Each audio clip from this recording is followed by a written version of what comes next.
Saudara-saudara yang terkasih dalam Yesus Kristus, selamat datang di rumah Tuhan, selamat datang dan bergabung bagi yang baru, ya, tegakkan kepalanya ya. Jangan orang berperilaku misalnya ya, ikutilah instruksi ya. Jangan menganggap diri itu berdosa. Karena memang kita berdosa. Sudah berdosa.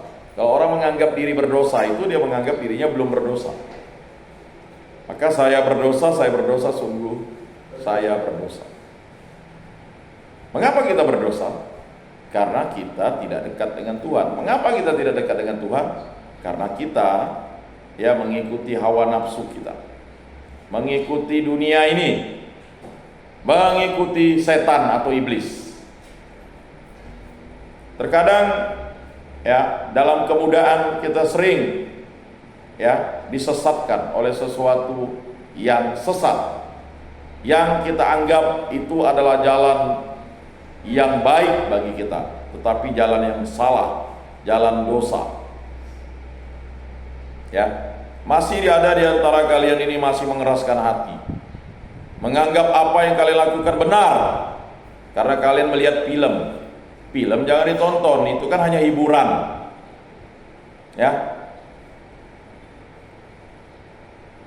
Kalian memunculkan iri hati. Apa kata Rasul Paulus pada bacaan yang pertama tadi? Kalau masih ada iri hati, ada dendam, itu kalian adalah manusia duniawi, bukan manusia rohani.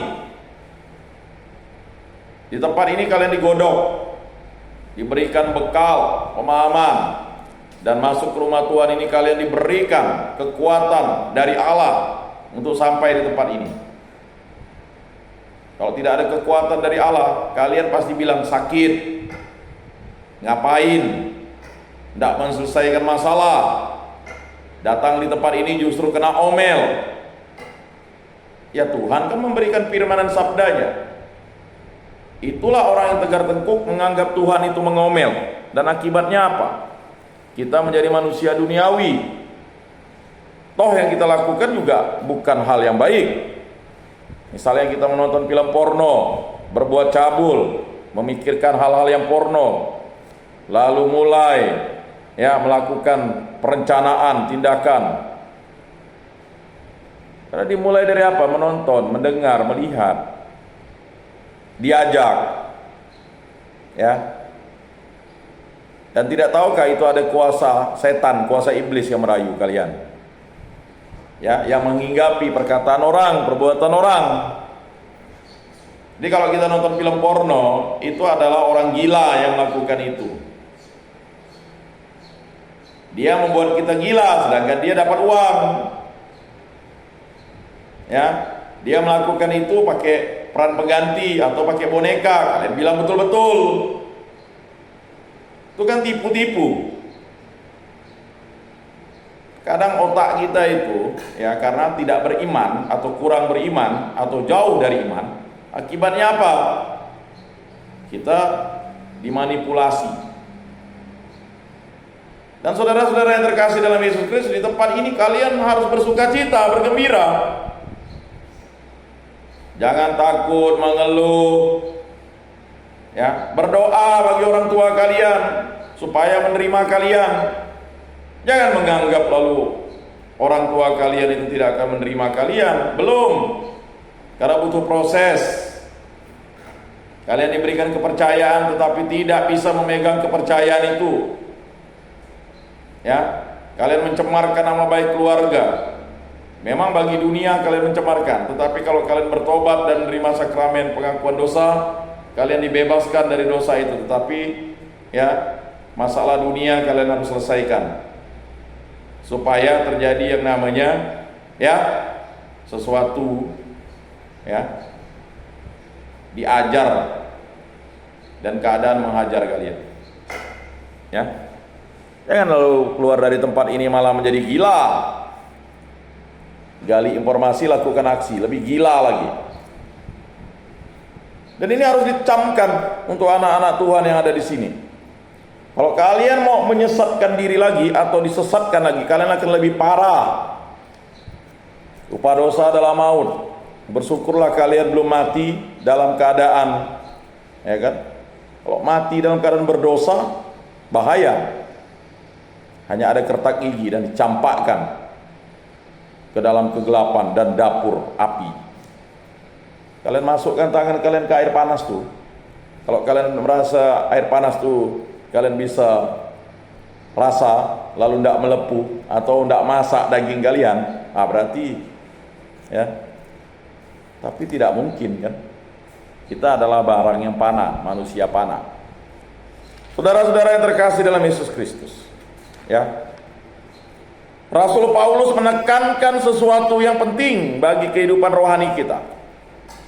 Dahulu aku tidak dapat berbicara kepada kalian sebagai manusia rohani, tetapi hanya kepada manusia duniawi yang belum dewasa dalam Kristus. Jadi kalian orang yang muda, harusnya kalian paham, kehadiran kalian di tempat ini adalah membangun kedewasaan iman. Bukan sekedar hanya disuruh petugas atau disuruh pendamping kalian, pemimpin kalian untuk hadir. Harus ada kedewasaan iman yang kuat, yang nyata. Kalau kalian masih dibangunkan, masih belum mau berdoa, ya, belum mau membaca firman, berarti kalian adalah manusia duniawi. Kalian tidak digerakkan oleh Roh Kudus, kalian digerakkan oleh kemalasan kalian. Ngapainlah berdoa? Pakai tongor kalian itu. Kan gitu. Jangan merasa bangga. Saya bangga, tidak berdoa, tidak apa-apa, tidak mati, tidak mampus. Ya. Ini jelas ya, peringatan untuk kalian. Dan Rasul Paulus ini keras. Bangga, tidak datang misa Natal, tidak apa-apa. Ya kan? Bangga. Tahu kebanggaanmu itu? Kebodohan. Bagi orang dunia sih, wah bangga. Naik motor tidak ada salib, tidak celaka, bangga. Orang yang rajin berdoa ya masih bisa celaka, apalagi orang yang tak berdoa. Ya, kata setan, semakin kalian berdoa, semakin banyak gangguan setan. Semakin sedikit berdoa, tidak ada gangguan setan. Tetapi ingat, kalian jauh dari Tuhan. Dan akibatnya apa? Suatu saat, ya, kalian akan terpisah dari Tuhan. Saudara-saudara yang terkasih dalam Yesus Kristus, ya, kita yang belum dewasa dalam Kristus ini, kita selalu memiliki marah, emosi, iri hati, dendam, ketakutan. Siapa suruh kalian melakukan kejahatan? Siapa suruh kalian melakukan kriminal? Ya, konsekuensi melakukan kejahatan kriminal itu kalian akan dihukum di dunia ini, dan juga kalau tidak diakui, ya, di hadapan Tuhan, kalian akan masih memiliki dosa itu. Tetapi dalam gereja Katolik, sakramen tobat itu menghapus dosa. Tetapi mengapa kita lalu mengingat-ingat dosa kita? Itu akibat ulah dunia ini. Dan ada orang yang tidak mau mengampuni kita. Maka saudara-saudara yang terkasih dalam Yesus Kristus, stoplah untuk malas. Ya. Kan sudah saya sampaikan, buat jadwal rohani, jam 4 bangun tidur doa. Sudah dilakukan? Pasti belum. Capek Pak, capek apa? Tinggal di kamar. Ya kan? Banyak yang dikerjakan Pak, kerja apa? Makan dikasih 3 kali. Kalau keluar nanti, jangankan makan. Kalau tidak kerja, tidak makan. Apalagi kalian nanti. Ya. Keluar. Ya kan? Bisa jadi sasaran amuk massa. Barang hilang. Ya, berkali-kali saya katakan, jangan pernah tersinggung kalau barang hilang, ada masalah, ya kan? Karena apa? Untuk mengembalikan citra diri kalian lagi, nama baik itu berat, ya, berat. Lebih baik meninggalkan kampung halaman untuk tinggal di daerah lain, karena di daerah lain orang tidak akan, ya pasti tahu lah, tapi kan, ya orang tidak tahu kelakuan kita. Kalau kita kembali, apa yang terjadi? Ribut. Ada masalah, pembelaannya bukan datang dari orang tua kita, malah orang tua kita, ya enggak apa-apa lah, mati-matilah dia kan. Dia udah dihapus dalam keluarga. Dalam keluarga kami tidak ada yang seperti ini. Mengapa dia bisa seperti ini? Mengapa kalian mendapat sanksi moral hukuman itu? Karena kalian tidak pernah berpikir bertindak itu berarti akan menghasilkan dampak. Apa yang kalian lakukan itu akan menjadi butterfly effect. Tahu butterfly effect? Gara-gara kalian melakukan hal yang cemar, semuanya rusak. Bapak mama kalian dituduh, inilah keturunannya. Saudara kalian menjadi malu. Butterfly effect kan? Dah keluarga si A. Belum. Orang tidak mau tahu sini. Namanya penjara, ya udah penjara. Ya kan? Orang tidak mau tahu. Paham tidak? Kita yang udah tahu nih paham. Tapi bagi orang di luar sana tidak paham. Kalian mau memahamkan gimana? Tidak kan, tidak bisa. Kalau kalian ingin mengatakan sistem lapas ini baik, ketika kalian keluar, kalian menjadi baik dan tidak melakukan lagi kriminal, belum tentu juga mereka akan menerima kalian baik. Tetapi itu adalah suatu perjuangan bagi kalian. Hadapi konsekuensi moral itu. Jangan kalian datang mau menghadapinya dengan kejahatan lagi, kacau kalian. Ah udahlah, orang tidak mau menerima kita. Sekali maling tetap maling katanya. Dah maling lagi, biar nambah lama di sana, makan gratis 3 kali sehari. Kacau itu namanya. Ya. Jadi saudara-saudara yang terkasih dalam Yesus Kristus, berbahagialah kalian dibawa di tempat ini, biar direparasi. Mereparasi manusia ini berat. Kalau tanpa Tuhan, manusia itu direparasi itu berat. Ya. Memperbaiki jalan yang kalian rusak itu berat. Sampai tua nanti kalian disebut, kau gak? Ya kan? Jadi catatan sejarah kelam itu selalu diingat orang. Ya kan? Kau mau ngomong, belum apa-apa, mau nasihati orang. Ya kan? Dia terkadang itu orang yang tidak berbuat ya dituduh macam-macam, berat untuk merehabilitasi namanya, apalagi kalian kan yang udah dicap dan mendapat tempat di tempat ini.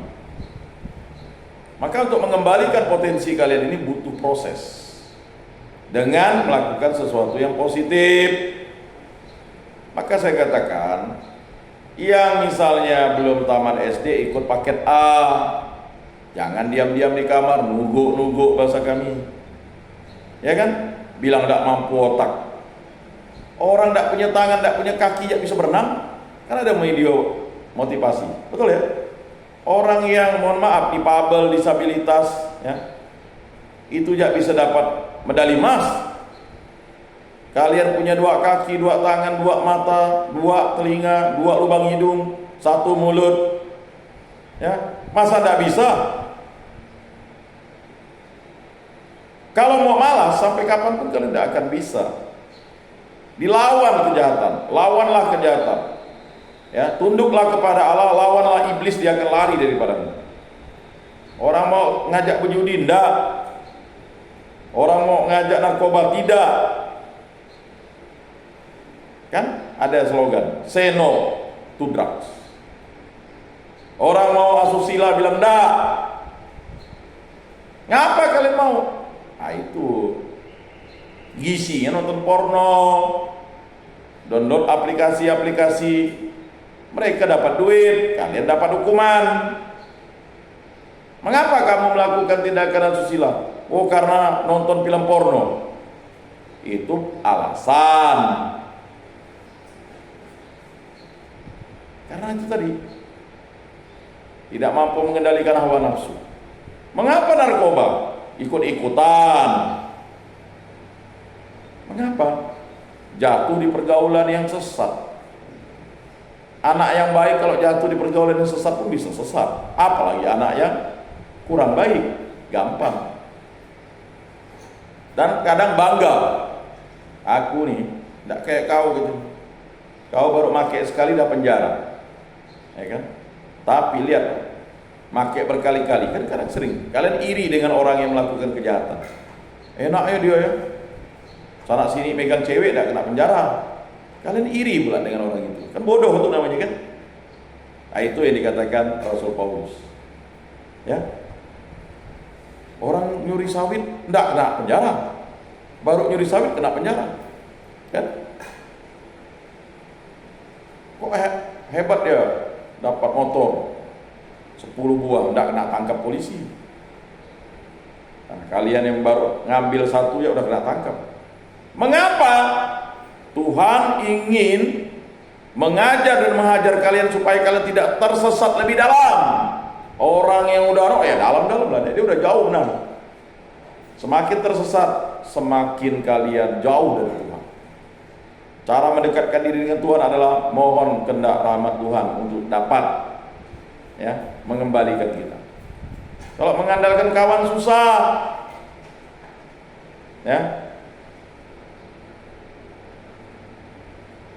udah tahu megang sesuatu yang sensitif dari perempuan itu percabut, apalagi melakukan, ya kacau lah. Berakhir di tempat ini ya kalau mau direhabilitasi ya. Kalau enggak di kamar-kamar malah mungkin, saya enggak tahu ya, karena di kamar-kamar bisa jadi karena memang sudah di sini ya nih otaknya udah porno ya. Mungkin kalian pakai kawan kalian di situ. Nah, ketua kamar tuh harus tegas ya, dicek. Jangan anak buah kamarnya enggak melakukan, ketua kamarnya pula. Ya, dicek. Jangan diam, laporkan. Ya kan? Makai, laporkan. Dari mana barang? Memang kalau untuk melawan kejahatan itu siap-siap kalian akan disingkirkan. Malah dianggap penjahat. Yesus kan mewartakan kerajaan Allah dan menyerukan pertobatannya disalib. Disalib bersama penjahat. Ini saudara-saudara yang terkasih dalam Yesus Kristus ya, sadari bahwa apa yang kalian lakukan itu berdampak bagi pertumbuhan iman kalian. Begitu juga Lukas mengatakan, yang bisa menyembuhkan kita hanya Tuhan Yesus. Menyembuhkan kita dari dosa. Kalau penyakit fisik, katanya psikologi bisa disembuhkan oleh dokternya. Tapi kalau penyakit dosa, kan ini kan banyak menguap, nampak benar ngembun, ndak tidur, ndak bobok, atau ndak nenen ya, ndak mimik cucu. Ya kan? Apa yang dilakukan di kamar? Ya, ngobrol ya. Ya kan? Istirahatlah yang cukup, masa muda masih panjang. Ya, jam 9 tidur, berdoa, udah itu tidur. Jam 4 bangun, doa, mandi. Lakukanlah semua ini ya. Kan pasta gigi dikasih, semua dilengkapi di sini. Supaya kalian menjadi pribadi manusia yang bisa kembali untuk mandiri. Setelah kalian pulang nanti kan harus mandiri. Mandiri. Dan untuk diterima oleh masyarakat butuh waktu. Seumur hidup kalian harus merehabilitasi diri. Tetapi tidak pernah ada kata menyerah.